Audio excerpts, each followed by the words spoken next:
Hello, good morning everyone. Today's topic is relative reactivity of alkyl, allyl, benzyl, vinyl and aryl halides toward nucleophilic substitution reaction. એટલે કે ન્યુક્લિયોફિલિક substitution reaction ન્યુક્લિયોફાઇલ attack કરે અને આમાંથી કયો compound છે તે highly reactive છે તે આપણે ચેક કરવાનું છે. બરાબર, અહીંયા આપણે કમ્પેર કરવાની છે આલ્કાઇલ હેલાઇડ, આ છે આલ્કાઇલ હેલાઇડ. હવે આલ્કાઇલ, એરાઇલ, બેન્ઝાઇલ, વિનાઇલ ઓર એરાઇલ હેલાઇડ છે. જો આપણે રિએક્ટિવિટી ચેક કરવી હોય તો કમ્પાઉન્ડ આના આપણને સ્ટ્રક્ચર આવડવા જરૂરી છે. કમ્પાઉન્ડ જો આપણને ખબર હશે તો આપણે તેની રિલેટિવ રિએક્ટિવિટી ચેક કરી શકશું. સપોઝ કે હું ફર્સ્ટ લઈ લઉં alkyl halide, R is equal to alkyl functional group halide alkyl halide. Second છે તે છે એલાઇલ હેલાઇડ. એલાઇલ હેલાઇડમાં અહીંયા હેલાઇડ એક્સની જગ્યાએ ક્લોરીન લીધેલું છે એટલે એલાઇલ ક્લોરાઇડ. બરાબર છે. એલાઇલ ફંક્શનલ ગ્રુપ કોને કહેવાય? તો કે હું એવું કહી શકું કે ભાઈ અહીંયા જે હેલોજન અટેચ થયેલો છે તે ત્યાંથી જે ડબલ બોન્ડ બીટા અને ગેમા પોઝિશન ઉપર આવેલો હોય, બીટા કાર્બન ઉપર જો ડબલ બોન્ડ આવેલો હોય તો આપણે તેને એલાઇલ હેલાઇડ કહી શકીએ. અથવા તો હું એવું કહી શકું કે ડબલ બોન્ડવાળા કાર્બનની જે બાજુનો કાર્બન છે, ડબલ બોન્ડવાળો કાર્બન છે તેની બાજુનો કાર્બન આલ્ફા કાર્બન કહેવાય. આ આલ્ફા કાર્બન ઉપર જો હેલોજન અટેચ થયેલો હોય તો આપણે તેને કહી શકીએ એલાઇલ હેલાઇડ. ડબલ બોન્ડથી જે પહેલો કાર્બન છે ત્યાં હેલોજન અટેચ થયેલો હોય તો આપણે તેને એલાઇલ હેલાઇડ કહી શકીએ. બેન્ઝાઇલ હેલાઇડ, બેન્ઝીન રિંગ ઉપર જો CH2 લાગેલું હોય તો એને કહેશું બેન્ઝાઇલ. એની સાથે એક હાઇડ્રોજન રિપ્લેસ કરી અને એક હેલોજન લાગેલો છે એટલે બેન્ઝાઇલ હેલાઇડ. બરાબર છે. વિનાઇલ હેલાઇડ કોને કહેવાય? તો કે ડબલ બોન્ડવાળા કાર્બન ઉપર જ જો હેલોજન અટેચ થયેલો હોય તો આપણે તેને કહી શકીએ વિનાઇલ હેલાઇડ. ખાસ યાદ રાખજો ડિફરન્સ બેમાં એલાઇલ હેલાઇડ અને વિનાઇલ હેલાઇડમાં કેટલો ડિફરન્સ છે? તો કે ડબલ બોન્ડવાળા કાર્બનથી જો બાજુના કાર્બન ઉપર હેલોજન લાગેલો હોય તો એલાઇલ હેલાઇડ. ડબલ બોન્ડવાળા કાર્બનની ઉપર જો હેલોજન અટેચ થયેલો હોય તો વિનાઇલ હેલાઇડ. બરાબર છે. ત્યાર પછી એરાઇલ હેલાઇડ. આ તો બધાને આવડતું જ હશે કારણ કે આપણું જે ચેપ્ટર છે તે છે એરાઇલ હેલાઇડ. એટલે એરોમેટિક રિંગ ઉપર જો એક હાઇડ્રોજન રિપ્લેસ કરીને હેલોજન લાગેલો હોય તો આપણે તેને કહેશું એરાઇલ હેલાઇડ અથવા તો એરોમેટિક હેલાઇડ. ચાલો તો આપણે રિલેટિવ રિએક્ટિવિટી ચેક કરશું. In first, relative reactivity of alkyl halide versus allyl halide. અહીંયા આપણે લેવાનું છે alkyl halide. Alkyl halide is equal to RX versus allyl halide. Allyl halide કોને કહેવાય? તો કે CH2 ડબલ બોન્ડ CHX. બરાબર. જે એલાઇલ હેલાઇડ આપણે આગળ જોઈ ગયા છીએ તેમ એલાઇલ હેલાઇડ કોને કહેશું? તો કે ડબલ બોન્ડવાળા કાર્બનથી જે પહેલો કાર્બન છે ત્યાં શું આવેલો હોવું જોઈએ? હેલોજન આવેલો હોવો જોઈએ તો આપણે તેને કહેશું એલાઇલ હેલાઇડ. ચાલો જોઈએ રિલેટિવ રિએક્ટિવિટી. રિએક્ટિવિટી ચેક કરશું થ્રુ SN1 રિએક્શન. અહીંયા છે SN1 રિએક્શન. આ જે SN1 રિએક્શન છે 2 સ્ટેપની અંદર થાય છે. બરાબર છે. SN1 એન્ડ SN2 રિએક્શન આપણે જે છે સેમેસ્ટર 1 ની અંદર તમે લોકો જોઈ ગયા છો. SN1 રિએક્શન કોને કહેવાય? તો કે ન્યુક્લિયોફિલિક સબસ્ટિટ્યુશન રિએક્શન. SN1 રિએક્શન છે તે 2 સ્ટેપમાં થાય. ફર્સ્ટ સ્ટેપ હોય તે કાર્બ કેટાયન જનરેટ કરે અને સેકન્ડ સ્ટેપની અંદર ન્યુક્લિયોફાઇલનો એટેક થાય. બરાબર. એટલે SN1 રિએક્શન કેટલા સ્ટેપની હશે? 2 સ્ટેપની હશે. અહીંયા SN1 રિએક્શન થ્રુ જોવાનું છે આપણે કાર્બ કેટાયન જનરેટ કરવાનું છે.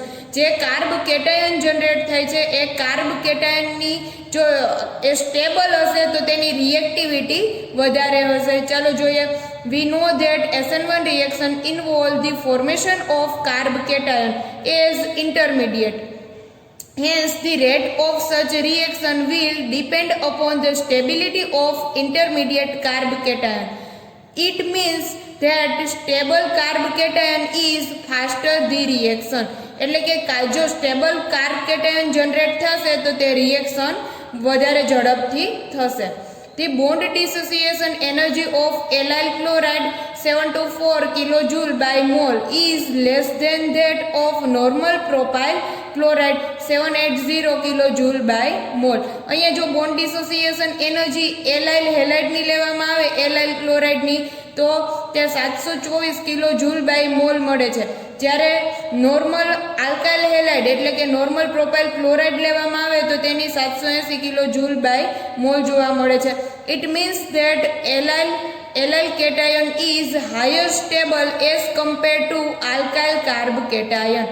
એટલે કે તેથી આપણે કહી શકીએ કે ભાઈ એલાઇલનો જે કાર્બ કેટાયન જનરેટ થયો છે તે હાયર સ્ટેબલ છે as compare to alkyl carb cation. Thus, the allyl halide through primary inner nature are more reactive than primary alkyl halide. આપણે જેમ કીધું તેમ stable carb cation is highly reactive. તેથી જે કાર્બ કેટાયન સ્ટેબલ હશે તેની reactivity કેવી હશે? વધારે હશે toward nucleophilic substitution reaction. This is due to the fact that they readily ionize to give resonance stabilized allyl cation. For example, solubilisis of allyl iodide in water proceed much faster than solubilisis of normal propyl chloride. અહીંયા જો તમે જોઈ શકો છો કે આપણે જો એલાઇલ iodide લઈ લઈએ, એલાઇલ આયોડાઇડનું હું આયોનાઇઝેશન કરીશ, સોલ્વોલિસિસ કરીશ તો આ જે આયોડિન છે તે કાર્બ કેટાયન જનરેટ કરશે. બરાબર, અહીંથી કાર્બન અને આયોડિન વચ્ચેનો બોન્ડ બ્રેક થશે તો કાર્બન અને આયોડિન વચ્ચે જે બોન્ડ છે તેના loan pair of electron iodine લઈ અને રિમૂવ થઈ જશે. એ રિમૂવ થશે એટલે અહીંયા કાર્બન ઉપર કેવો ચાર્જ આવશે? પોઝિટિવ ચાર્જ આવશે. આ કાર્બ કેટાયન જનરેટ થયો. આ carb cation resonance through stabilise છે. જેમ રેઝોનેટિંગ સ્ટ્રક્ચર વધારે જોવા મળે એમ એની સ્ટેબિલિટી વધે. Resonance stabilized allyl carb cation stability is increased. Reactivity is also increased during nucleophilic substitution reaction અથવા તો toward nucleophilic substitution reaction. અહીંયા સ્ટેબલ કાર્બ કેટાયન જનરેટ થયો અને તેના બે રેઝોનેટિંગ સ્ટ્રક્ચર જોવા મળે છે. તેને લીધે તેની રિએક્ટિવિટી એલાઇલ હેલાઇડની રિએક્ટિવિટી વધશે as compare to alkyl halide. જો આલ્કાઇલ હેલાઇડનું સોલ્વોલિસિસ કરીએ તો તેનું જે કાર્બ કેટાયન જનરેટ થાય છે તેમાં રેઝોનેટિંગ સ્ટ્રક્ચર જોવા મળશે નહીં, જેને લીધે તે અનસ્ટેબલ છે as compare to allyl carbocation. બરાબર, જેની સ્ટેબિલિટી વધારે એની રિએક્ટિવિટી વધારે. In second, reactivity in SN2 reaction. ચાલો ન્યુક્લિયોફિલિક સબસ્ટિટ્યુશન રિએક્શનમાં SN1 SN2 આવે. SN1 રિએક્શન 2 સ્ટેપની અંદર થાય, SN2 રિએક્શન ઓનલી 1 સ્ટેપની અંદર જોવા મળે. અહીંયા SN2 રિએક્શન કોના ઉપર ડિપેન્ડ રહેશે? તો કે તેના સ્ટેરિક ફેક્ટર ઉપર ડિપેન્ડેડ છે. બરાબર, કે કોઈ મોલેક્યુલ છે તેનો ઘેરાવો કેટલો છે તેના ઉપર ડિપેન્ડેડ છે. ચાલો જોઈએ. In the reaction, the reactivity of alkyl halide mainly depend upon steric factor. તેના સ્ટેરિક ફેક્ટર ઉપર ડિપેન્ડેડ છે. The size of allyl group is approximately same as that of unsubstituted primary alkyl group. બરાબર, એલાઇલ group છે તેની size છે તે કેટલી છે? તો કે એલાઇલ ગ્રુપ અને આલ્કાઇલ ગ્રુપની સાઇઝ છે તે સરખી છે, એપ્રોક્સિમેટલી સેમ છે. સો તેથી એવું કહી શકીએ, it can be said that both allyl halide and unsubstituted primary alkyl halide have same reactivity in SN2 reaction. તો તેની રિએક્ટિવિટી કેવી હોવી જોઈએ? તો કે સેમ હોવી જોઈએ થ્રુ SN2 રિએક્શન. પણ however, allyl halide react much faster than that simple alkyl halide in SN2 reaction also. પણ એવું થતું નથી. એલાઇલ હેલાઇડ છે તે હાઈલી રિએક્ટિવ છે as compare to alkyl halide. For example, allyl bromide is about 100 times more reactive than propyl bromide toward SN2 process. શું કામ એવું થતું હશે? તો કે આપણે કહેશું કે ભાઈ અહીંયા એલાઇલ ગ્રુપ છે તેમાં ડબલ બોન્ડ આવેલો છે, તે ડબલ બોન્ડથી સ્ટેબિલાઇઝ છે, તેને લીધે થઈને SN2 રિએક્શન પણ allyl group is highly reactive than alkyl halide. ચાલો, મેં જેમ આગળ વાત કરી તેમ this may be explained on the basis of fact that in allyl halide the double bond stabilize the transition state. એટલે કે એલાઇલ હેલાઇડ છે તેમાં ડબલ બોન્ડથી તે સ્ટેબિલાઇઝ થતું હશે ટ્રાન્ઝિશન સ્ટેટ, જેને લીધે થઈને SN2 રિએક્શનમાં પણ allyl halide is highly reactive than as compare to alkyl halides. બરાબર, એટલે અહીંયા આપણે બેની કમ્પેર કરી કે એલાઇલ હેલાઇડ અને આલ્કાઇલ હેલાઇડ બેમાંથી હાઈલી રિએક્ટિવ કોણ છે, તો કે એલાઇલ હેલાઇડ છે. Allyl halide is highly reactive than alkyl halide toward nucleophilic substitution reaction. In second લઈ લઈએ relative reactivity of alkyl halide versus vinyl and aryl halide. ચાલો આપણને સ્ટ્રક્ચર આવડવા જોઈએ. Alkyl halide means RX. Vinyl halide કોને કીધો તો કે ડબલ બોન્ડ વાળા કાર્બન ઉપર જો હેલોજન અટેચ થયેલો હોય તો આપણે તેને કહી શકીએ vinyl halide. And aromatic halide benzene ring ઉપર જો ડાયરેક્ટલી હેલોજન અટેચ થયેલો હોય તો આપણે તેને કહેશું એરાઇલ હેલાઇડ. લઈ લઈએ vinyl halide and aryl halide have been found to be much less reactive than alkyl halide toward nucleophilic substitution reaction. Vinyl halide અને એરાઇલ હેલાઇડ છે તે લેસ રિએક્ટિવ છે as compare to alkyl halide. Reason જોઈએ. First reason છે resonance effect. Resonance effect through તે less reactive છે તેવું કહી શકીએ. In vinyl halide, the lone pair of electron on the halogen atom or leaving group is involved in resonance with olefinic double bond. ચાલો જોઈ લઈએ અહીંયા આપણે કે આ જે ભાઈ હેલોજન છે તેના લોન પેર ઓફ ઇલેક્ટ્રોન શું કરે છે તો કે આ કાર્બન ઉપર પોતાની કંઈક ઇફેક્ટ બતાવે છે. આ લોન પેર ઓફ ઇલેક્ટ્રોન તે અહીંયા ડબલ બોન્ડ ક્રિએટ કરશે. એટલે આ ડબલ બોન્ડ શેમાં કન્વર્ટ થશે? નેગેટિવ ચાર્જમાં કન્વર્ટ થશે. અહીંયા જો જોઈએ તો સી અને Cl વચ્ચે કેવો બોન્ડનું ફોર્મેશન થયું તો કે ડબલ બોન્ડનું ફોર્મેશન થયું. હવે મારે આ બોન્ડ CCl બોન્ડને મારે બ્રેક કરવો હશે તો તે ઇઝીલી બ્રેક થાય નહીં. અહીંયા મારે હાયર એનર્જીની જરૂર પડે, વધારે એનર્જી રિક્વાયર્ડ છે. વધારે એનર્જી વપરાશે ત્યારે આ Cl છે તે રિમૂવ થશે. ઇટ મીન્સ કે આની સ્ટેબિલિટી કેવી છે તો કે ઓછી છે.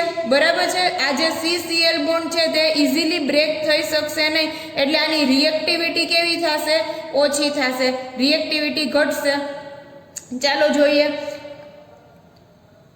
In vinyl halide, the lone pair of electron on the halogen atom leaving group is involved થશે in resonance with olefinic double bond. The molecules can be represented as a resonance hybrid of following contributing form. અહીંયા CCl વચ્ચે double બોન્ડનું formation થયું, તેને લીધે થઈને આની reactivity ઓછી છે કે ભાઈ મારે આ બોન્ડને મારે બ્રેક કરવો હોય તો અહીંયા એનર્જી કેવી જોશે? વધારે એનર્જીની રિક્વાયરમેન્ટ છે, તેને લીધે તેની રિએક્ટિવિટી ઘટશે. ચાલો મેં જેમ આગળ વાત કરી તેમ it is clearly so that CCl bond in the vinyl chloride acquire some double bond character and hence requires higher energy. એટલે કે અહીંયા ડબલ બોન્ડનું ફોર્મેશન થયું, તેથી શેની રિક્વાયરમેન્ટ છે તો કે વધારે એનર્જી, એ બોન્ડને બ્રેક કરવા માટે હાયર એનર્જીની રિક્વાયરમેન્ટ છે. For the loss of chloride ion, એટલે કે ક્લોરીનને રિમૂવ કરવા માટે હાયર એનર્જીની જરૂર છે during nucleophilic attack. Therefore, vinyl halide are less reactive than alkyl halide. Similar, એ જે આપણે વિનાઇલ હેલાઇડમાં જોયું એવું જ એરાઇલ હેલાઇડમાં જોવા મળશે. Similar to vinyl halide, aryl halide can also be represented as resonating hybrid. ચાલો આપણે જેમ આગળ વાત કરી ગયા તેમ કે જેમ એ રેઝોનેટિંગ સ્ટ્રક્ચર વધારે જોવા મળે તેમ તેની સ્ટેબિલિટી વધે, એ વાત સાચી. બટ અહીંયા કાર્બન અને Cl વચ્ચે ડાયરેક્ટલી બોન્ડેડ છે, ડાયરેક્ટલી બોન્ડિંગ છે. હવે અહીંયા ક્લોરીનના lone pair of electron easily donate કરશે આ કાર્બનને, તેને લીધે આ કાર્બન છે તેનું હાઇબ્રિડાઇઝેશન પણ sp2 થઈ જશે, તેથી તેની બોન્ડ લેન્થ ઓછી છે. આ બોન્ડને બ્રેક કરવા માટે મારે હાયર એનર્જીની જરૂર પડશે. જેમ વધારે એનર્જી જોઈએ તેમ તેની સ્ટેબિલિટી ઓછી હોય. ચાલો લઈ લઈએ. Similar the vinyl halide aryl halide can also be represented at resonance hybrid of following structure where the lone pair of electron of hydrogen atom is involved the resonance with the ring double bonds. શું કહે છે કે આ જે Cl છે તેના loan pair of electron છે તે રેઝોનન્સમાં પાર્ટિસિપેટ કરશે અને CCl વચ્ચે ડબલ બોન્ડનું ફોર્મેશન કરશે. આ બોન્ડને બ્રેક કરવા માટે મારે વધારે એનર્જીની જરૂર છે. જેમ વધારે એનર્જી જોશે તેમ તેની સ્ટેબિલિટી ઘટશે, જેને લીધે થઈને તેની રિએક્ટિવિટી ઘટશે. Due to the above resonance, the CCl bond tends to acquire some double bond. આપણે જેમ વાત કરી તેમ CCl ડબલ બોન્ડનું ફોર્મેશન થશે.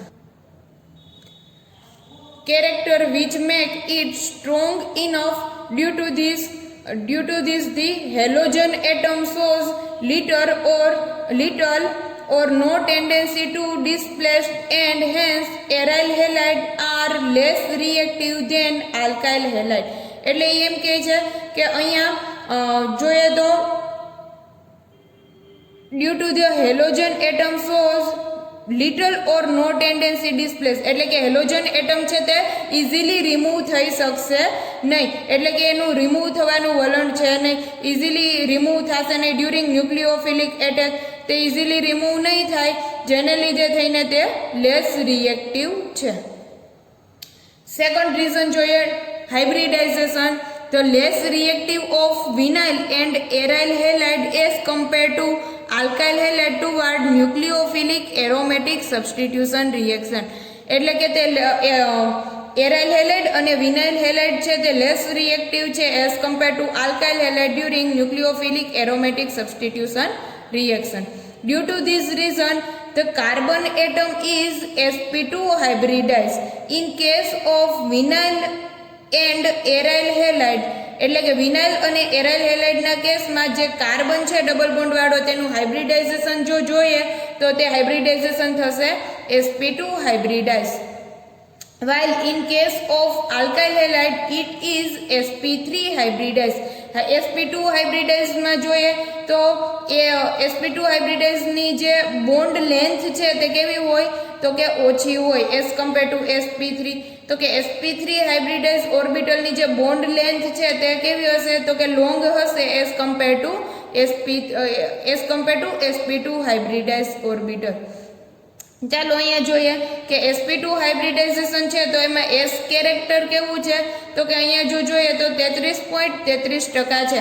અહીંયા s એક s ઓર્બિટલ, બે p orbital, so 100 divided by 3 કરીએ તો 33.33% s કેરેક્ટર છે. અહીંયા હું જોઈશ તો કે એક s ઓર્બિટલ, 3 p ઓર્બિટલ, તો અહીંયા હું જોઈશ તો કે 100 ડિવાઇડેડ બાય 4 તો s કેરેક્ટર આની અંદર કેટલું છે તો કે 25% છે. અહીંયા જોશું due to the larger s character sp2 hybrid orbital have smaller size.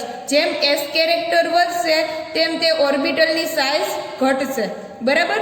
Than sp3 hybridise orbital and hence CCl bond is shorter in vinyl and aryl halide. કે જેમ s કેરેક્ટર એનું વધ્યું એમ એના બોન્ડની લેન્થ ઘટી, તેને લીધે થઈને CCl બોન્ડ છે તે અહીંયા જોઈએ તો એરાઇલ અને વિનાઇલ હેલાઇડમાં ઓછી છે, જ્યારે CCl બોન્ડની લેન્થ sp3 હાઇબ્રિડાઇઝ એટલે કે એરાઇલ હેલાઇડમાં વધારે છે.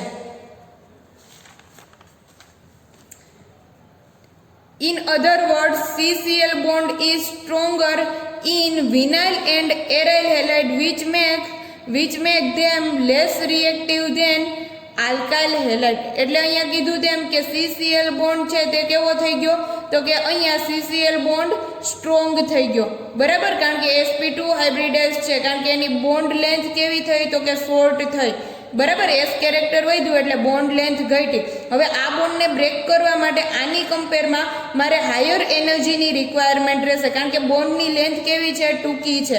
અહીંયા બોન્ડની લેન્થ લાંબી છે તો કે તે ઇઝીલી થોડી એવી એનર્જી આપતા તે લૂઝ થઈ જશે, જ્યારે આ થોડી એવી એનર્જી આપતા લૂઝ થશે નહીં. અહીંયા હાયર એનર્જીની રિક્વાયરમેન્ટ છે. બરાબર. એ આપણે જેટલું પણ ડિસ્કસ કર્યું તેટલું મેં અહીંયા શોર્ટ ફોર્મમાં લખેલું છે કે શું કામ એવું થયું તો કે CCl બોન્ડ સ્ટ્રોંગ વધારે સ્ટ્રોંગ બની ગયો, શોર્ટ બોન્ડ લેન્થ થઈ, અહીંયા હાઈ બોન્ડ લેન્થ થઈ અથવા તો લોંગ બોન્ડ લેન્થ થઈ as compare to sp3 hybridise as compare to sp2 hybridise. S character increase થયું, અહીંયા એસ કેરેક્ટર થોડું એવું આની કમ્પેરમાં ઘટ્યું. બરાબર, જેને લીધે થઈને અહીંયા એસ કેરેક્ટર વધશે તો bond length is orbital decrease, બોન્ડની લેન્થ ઘટશે. અહીંયા એસ કેરેક્ટર ઘટશે તેને લીધે બોન્ડની લેન્થ વધશે. અહીંયા હું હજી લખી શકીશ કે also bond length break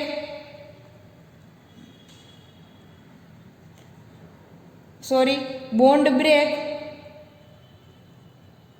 higher energy required toward nucleophilic substitution reaction. અહીંયા આપણે લખી શકશું bond break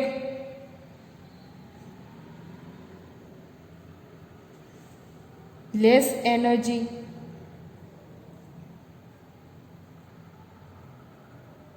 required toward nucleophilic substitution reaction. So અહીંયા આપણે લખશું કે આ જે છે તે લેસ રિએક્ટિવ છે, less reactive as compare to alkyl halide. બરાબર છે, અહીંયા લખશું હાઈલી રિએક્ટિવ.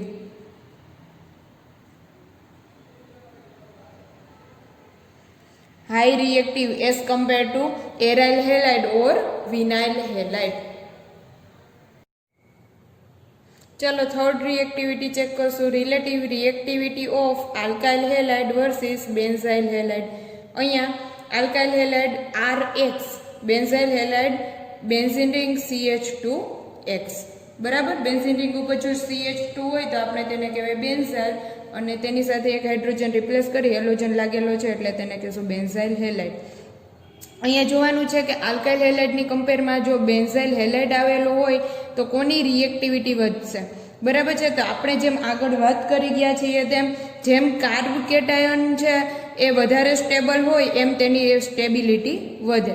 બરાબર, જેમ કાર્બ કેટાયન છે એ સ્ટેબલ હશે તેમ તેની જેમ કાર્બ કેટાયન વધારે સ્ટેબલ હશે એમ તેની રિએક્ટિવિટી વધશે. બરાબર, તો અહીંયા જો જોઈએ તો આનું આયોનાઇઝેશન હું કરીશ આલ્કાઇલ હેલાઇડનું તો અહીંયા કોઈ પણ મને રેઝોનેટિંગ સ્ટ્રક્ચર જોવા મળશે નહીં. નો રેઝોનેટિંગ સ્ટ્રક્ચર અથવા તો નો રેઝોનન્સ થશે નહીં. જો અહીંયા હું જોઈશ તો અહીંયા બેન્ઝાઇલ હેલાઇડ છે, અહીંથી Cl એક રિમૂવ થશે તો આનું જો હાઇબ્રિડાઇઝેશન ચેક કરીએ તો બેનું હાઇબ્રિડાઇઝેશન sp3 છે. બરાબર, એટલે અહીંયા ખાલી ઓનલી રેઝોનન્સ થ્રુ જ જોવાનું છે કે અહીંયા હું જો જોઈશ તો આનું રેઝોનેટિંગ સ્ટ્રક્ચર તમને જોવા મળશે. જેમ રેઝોનેટિંગ સ્ટ્રક્ચર વધશે તેમ તેની કાર્બ કેટાયનની સ્ટેબિલિટી વધશે, જેમ સ્ટેબિલિટી વધશે તેમ તેની રિએક્ટિવિટી વધશે. Resonance stabilise benzyl carb cation, જેમ બેન્ઝાઇલ કાર્બ કેટાયનની સ્ટેબિલિટી વધી તેમ તેની રિએક્ટિવિટી વધશે. તો ચાલો મેં આગળ વાત કરી તેમ so benzyl halide is highly reactive than alkyl halide. This is due to resonance stabilisation of the benzyl cation. The stability is increase of the cation, also reactivity increase toward nucleophilic substitution reaction. ચાલો fourth વનમાં આગળ વધીએ. Relative reactivity of aryl halide versus benzyl halide. Aryl halide means aromatic ring ઉપર halogen directly attach થયેલો છે. Benzyl halide means aromatic ring સાથે CH2 attach થયેલો છે અને તેની સાથે હેલોજન અટેચ થયેલો છે. તો aryl halide versus benzyl halide. અહીંયા આપણે બે જોવાનું છે, રેઝોનેટિંગ સ્ટ્રક્ચર થ્રુ પણ જોવાનું છે અને હાઇબ્રિડાઇઝેશન થ્રુ પણ જોવાનું છે. કારણ કે અહીંયા CCl આ કાર્બન અને ક્લોરીન, આ જે કાર્બનનું જો હું હાઇબ્રિડાઇઝેશન જોઈશ તો મને મળશે sp2, જ્યારે આ કાર્બન સાથે હેલોજન અટેચ થયેલો છે આનું હું હાઇબ્રિડાઇઝેશન જોઈશ તો મને મળશે sp3. તો બે વાત કરશું આપણે, હાઇબ્રિડાઇઝેશનની વાત કરવાની છે અને રેઝોનન્સની પણ વાત કરવાની છે. ચાલો, અહીંયા બેન્ઝીન રિંગ સાથે ડાયરેક્ટ હેલોજન અટેચ થયેલો છે એટલે આ હેલોજનના લોન પેર ઓફ ઇલેક્ટ્રોન આ બેન્ઝીન રિંગ ઉપર કાંઈક અફેક્ટ બતાવશે તો કાર્બન અને ક્લોરીન વચ્ચે ડબલ બોન્ડનું ફોર્મેશન થશે. તો CCl બોન્ડ અહીંયા કેવો છે? સ્ટ્રોંગ છે, જ્યારે CCl બોન્ડ અહીંયા કેવો છે? વીક છે. બરાબર. હવે આ CCl બોન્ડને બ્રેક કરવા માટે મારે અહીંયા હાયર એનર્જીની રિક્વાયરમેન્ટ છે, જ્યારે અહીંયા લેસ એનર્જી આપતા બોન્ડ છે ઇઝીલી બ્રેક થઈ જશે. અહીંયા CCl બોન્ડ છે તેનું હાઇબ્રિડાઇઝેશન કેવું છે? તો કે sp2 છે. અહીંયા હાઇબ્રિડાઇઝેશન sp3 છે. sp2 હાઇબ્રિડાઇઝેશન હશે એટલે S કેરેક્ટર કેવું હશે? તો કે વધારે હશે. તો એની બોન્ડ લેન્થ કેવી હશે? ઓછી હશે. બોન્ડ લેન્થ ઓછી હશે. અહીંયા S કેરેક્ટર વધશે એટલે બોન્ડની બોન્ડ લેન્થ ઘટશે. અહીંયા હાઇબ્રિડાઇઝેશન કેવું છે? તો કે sp3 હાઇબ્રિડાઇઝેશન છે.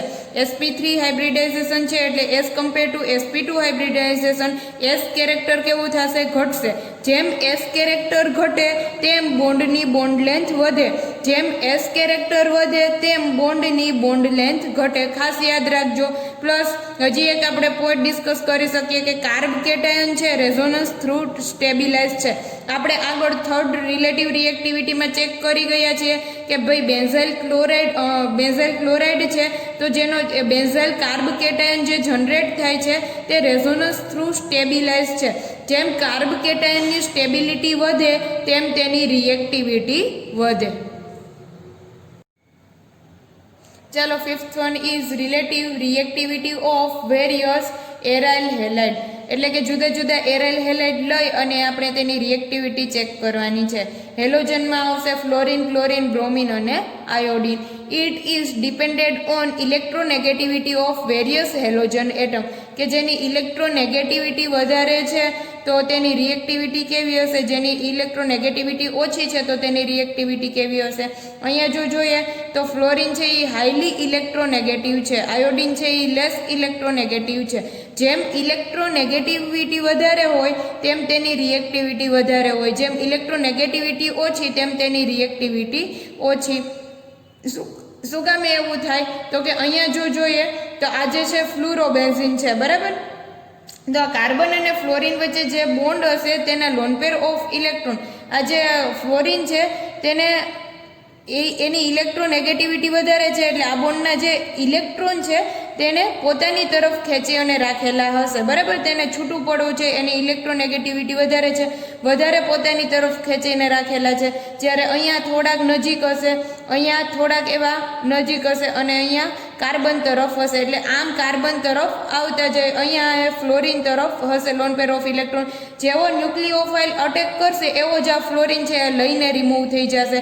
એટલે કે ન્યુક્લિયોફિલિક સબસ્ટિટ્યુશન રિએક્શનમાં જેમ ઇલેક્ટ્રોનેગેટિવિટી વધે તેમ તેની રિએક્ટિવિટી વધે, બરાબર છે. એટલે અહીંયા જો જોઈએ તો આ જે બોન્ડ છે કાર્બન અને ફ્લોરિન વચ્ચેનો તે કેવો છે? હાઈલી પોલાર બોન્ડ છે. આ છે ઇઝીલી લઈ અને રિમૂવ થઈ શકશે. અહીંયા જો જોઈએ તો આ જે કાર્બન અને આયોડિન વચ્ચેનો બોન્ડ છે તે લેસ પોલાર છે. ચાલો તો હું રિએક્ટિવિટી બતાવી દઉં કે highly reactive fluorobenzene as compared to chlorobenzene, bromobenzene and iodobenzene. Chlorobenzene is highly reactive than bromobenzene, iodobenzene. Iodobenzene is highly reactive than bromobenzene is highly reactive than iodobenzene, and iodobenzene is less reactive than fluorobenzene, chlorobenzene and bromobenzene. So અહીંયા જેમ electronegativity વધશે તેમ તેની reactivity વધશે.